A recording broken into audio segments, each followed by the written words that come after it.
Hello and welcome to Teaching English for Aspirant Students. How are you dear students? I hope that you are fine. Today I am going to discuss about an important topic, that is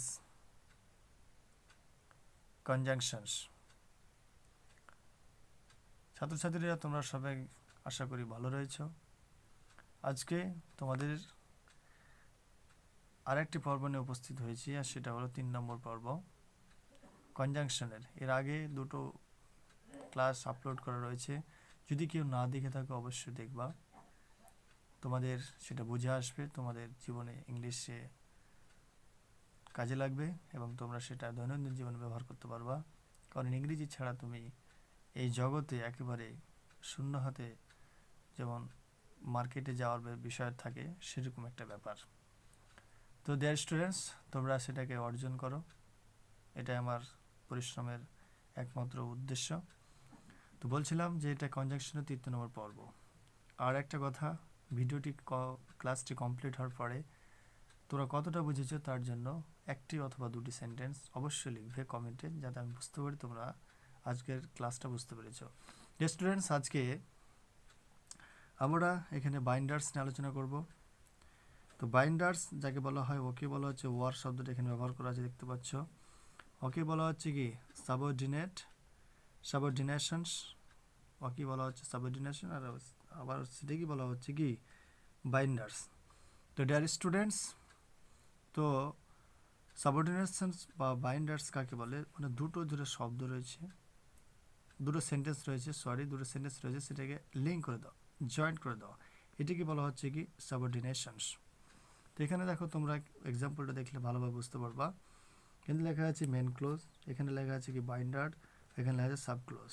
তোমরা অবশ্যই এটি দেখতে পাচ্ছ, এটা আমি লিখে রেখেছি তোমরা যাতে বুঝতে পারো। আমি এক্সাম্পলে যাচ্ছি। তো লেখা আছে কি main clause, binder, sub clause. তো এখানে দেখো example, he went to bed, সে কোথায় গেছিল, বেডে গিয়েছিল। বিকজ হচ্ছে হি ওয়াজ এক্সট্রিমলি টায়ার্ড, মানে সে অনেক ক্লান্ত হয়েছে, ক্লান্তটা এক্সট্রিমলি ভাবে হয়েছিল। তাই আমি এখানে কারণ বললাম যে সে বিছানায় গেছিল, কেন গেছিল। তো বিকজ এখানে একটা আমি কনজাংশন ব্যবহার করছি, কেন গেছিল, তো এই কনজাংশনটাতে যুক্ত করছি কারণ সে এক্সট্রিমলি টায়ার্ড হয়েছিল। তাই আমি এই যে এখানে যুক্ত হলো বিকজটা, একটা লিঙ্কার হিসেবে কাজ করলো বাইন্ডার, এটাকে বলা হচ্ছে বাইন্ডার, আর একে বলা হচ্ছে কি আবার সাবঅর্ডিনেশনস। আশা করি তোমরা এটা বুঝে গেছো। ক্লাসটা হচ্ছে 3 নম্বর ক্লাস। ডিয়ার স্টুডেন্টস, তোমরা আরও লক্ষ্য করো এখানে যে টু টেল টাইম, বাইন্ডারের মধ্যে থেকে একটা আসবে টু টেল টাইম, ঠিক আছে। 1 নম্বর যেটা আসবে টু টেল টাইম, মানে সময়কে বলার জন্য কি কি ব্যবহৃত হয় বাইন্ডারগুলি, সেগুলি আমরা এক্সাম্পলের মাধ্যমে বুঝে নেব। ডিয়ার স্টুডেন্টস, তোমরা এখানে দেখো প্রথমে লেখা আছে টিল, ঠিক আছে। Don't leave till he come, don't leave till he, এখানে কামস করে দাও, ঠিক আছে। Don't leave till he comes, মানে লিভ মানে কি স্থানান্তরিত হয় না বা যে হয় না এদিক ওদিক, টিল হি কাম যতক্ষণ পর্যন্ত কি সে না ফিরে আসে বা সে আসে। তো এখানে যে টিল শব্দটি, এটাই হয়ে যাচ্ছে কি জায়গাটাতে binder. Okay dear students, binders অথবা বাইন্ডার। তারপরে এখানে দেখো আনটিল, তো wait until the bus stops, wait মানে অপেক্ষা করো, আনটিল মানে কি যতক্ষণ পর্যন্ত বা যতটা সময়ে, যতক্ষণ পর্যন্ত না হবে, দ্য বাস স্টপস মানে বাসটা যতক্ষণ না দাঁড়াবে ততক্ষণ কি করবে না, অপেক্ষা করতে, মানে তোমাকে নামতে বারণ করছে। তো আনটিল, এখানে যে আনটিলটা হলো, এটা হয়ে যাচ্ছে কি বাইন্ডার। স্টুডেন্টস, তারপরে দেখেন দেখো বিফোর শব্দটার অর্থ আমরা জানি পড়বে, come here before you go there, come here এখানে আসো, বিফোর এখানে যে বিফোর শব্দটা আছে, এটা হয়ে যাচ্ছে কি বাইন্ডার বা সাবঅর্ডিনেশনস। ইউ গো দেয়ার মানে এখানে আসো, তুমি সেখানে যাওয়ার পূর্বে। আফটার, এখানে আফটার মানে পরে, যেমন হি arrived after they had left, মানে সে পৌঁছেছিল, নট পৌঁছালো, তারা পৌঁছেছিল, দে হ্যাড লেফট, যখন তারা কী করেছিল, ত্যাগ করেছিল, মানে এরা পৌঁছালো আর ওরা চলে গেল। তো এখানে যে আফটার, এটা হয়ে যাচ্ছে কি বাইন্ডার। এবার দেখো ওয়াইন, এই ওয়াইন শব্দটা নিয়ে অনেক কনফিউশন হয়। ওয়াইনটা কনজাংশন হয়, ওয়াইনটা আবার অ্যাডভার্বও হয়, ঠিক আছে। তো এই ওয়াইন এখানে কি বলছে দেখো সেন্টেন্সে, I have done the work when he was there. I have done the work, আমি কাজটি সম্পূর্ণ করিয়াছি, when he was there, যখন সে সেখানে কি ছিল। আমার একটু প্রোনাউন্সিয়েশন করতে গিয়ে সমস্যা হচ্ছে, কারণ আমি সঠিকভাবে দেখতে পাচ্ছি না মানে রেকর্ডের সময়, তাই একটু হয়তো মিস্টেক হতে পারে। I have done the work when he was there.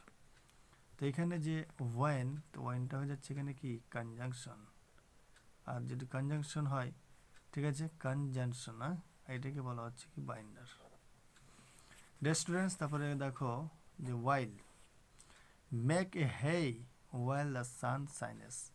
make a hay মানে কি করতে হবে, hay মানে কি খড়কে শুকাতে হবে, হ্যাঁ, while the sun shines, যখন কি করবে, সানটা শাইনিং করবে, অর্থাৎ যখন রৌদ্র হবে। তো এখানে ওয়াইলটা হয়ে যাচ্ছে এই জায়গাটাতে কি কনজাংশন, আর এখানে হয়ে যাচ্ছে আর একটা কি বাইন্ডার। স্টুডেন্টস, এখানে দেখো sense, they have not seen মানে তারা দেখেনি, they have not seen him মানে তাকে দেখেনি, সিন্স দে কেম হেয়ার, যখন থেকে তারা মানে এসেছে, সিন্স দে কেম হেয়ার মানে তারা তাকে দেখেনি, হ্যাঁ, তারা মানে আসার পর থেকে। তো এখানে সিন্স যে আছে না, এই সিন্সটা হয়ে যাচ্ছে কি বাইন্ডার, এটা হচ্ছে কি বাইন্ডার, বা এটাকে বলা হচ্ছে কি সাবঅর্ডিনেশনস। ওকে স্টুডেন্টস, আর এখানে লাস্টে দেখো এখানে লেখা আছে যে ইয়াজ এখানে ওয়াইন অর্থে ওয়াইন মানে কখন, Iaz I came they wind, মানে অ্যাজ ওয়াইন মানে যখন আমি আসলাম, অ্যাজ আই কেম যখন আমি এসেছিলাম, দে ওয়াইন্ড তারা চলে গেছিল। তো অ্যাজ এখানে ওয়াইন মানে যখন অর্থে ব্যবহৃত, ঠিক আছে, অ্যাজের ব্যবহার অনেক রকম আছে, তাই এখানে অ্যাজ মানে ওয়াইন বুঝে রাখো। তো ডিয়ার স্টুডেন্টস, আশা করি তোমরা এই টু টেল টাইমটা বুঝে গেছো, মানে সময় বোঝানোর জন্য কি কি প্রিপোজিশন কনজাংশনগুলি ব্যবহৃত হয় সেগুলো আশা করি তোমরা বুঝে গেছো। এখানে আর একটা জিনিস লক্ষ্য করো, দেখতে পাচ্ছ তোমরা অন স্ক্রিন যে লেখা আছে যে কম্পাউন্ড কনজাংশনস। কম্পাউন্ড কনজাংশন কোনগুলি, এখানে দেখো নো সুনার দেন, এগুলো হলো কম্পাউন্ড কনজাংশনস, মানে একের অধিক কনজাংশন ব্যবহৃত হয় বাক্যে। যেমন দেখো no sooner had the sun rises, the sun risen then we got up. Okay dear students, এখানে তোমরা দেখতে পাচ্ছ নো সুনার দেন এক্সাম্পলটাতে যে no sooner had the sun rise rose risen, এটা পার্টিসিপল আছে third form, then we got up. তো এখানে নো সুনার যে আছে নো সুনার, আর এখানে যে আছে দেন, এটা হয়ে যাচ্ছে কি কম্পাউন্ড কি কনজাংশনস। ডিয়ার স্টুডেন্টস, এখানে দেখো লেখা আছে যে as soon as, he will come in as soon as go out. তো এখানে অ্যাজ সুন অ্যাজ এটা হয়ে যাচ্ছে কম্পাউন্ড কনজাংশনস। ওকে, তারপরে এখানে দেখো আছে যে as long as, so long as. তো সো লং অ্যাজ লেখা আছে, দেখো এক্সাম্পলটা, Hena is not so long as Karima. তো এখানে যে অ্যাজ লং অ্যাজ দেওয়া রয়েছে, এই সেন্টেন্সটা হয়ে যাচ্ছে কি কম্পাউন্ড কি কনজাংশনস। আবার এখানে দেখো so long, fear none so long God is with you. তো এখানে যে সো লং আছে, ঠিক আছে, এটাই হয়ে যাচ্ছে কি আমাদের কম্পাউন্ড কি প্রেপোজিশন, না এটা কম্পাউন্ড কনজাংশন। আবার অনেক সময় ছাত্রছাত্রীদেরকে দেখা যায় যে কনজাংশন আর প্রেপোজিশনের মধ্যে অনেক সময় সমস্যা সৃষ্টি হয়, তাই মনে রাখবে এগুলো অ্যাজ সো লং, তারপরে as soon as, no sooner than, এই সমস্তগুলো হয়ে যাচ্ছে কি কম্পাউন্ড প্রেপোজিশনস। স্টুডেন্টস,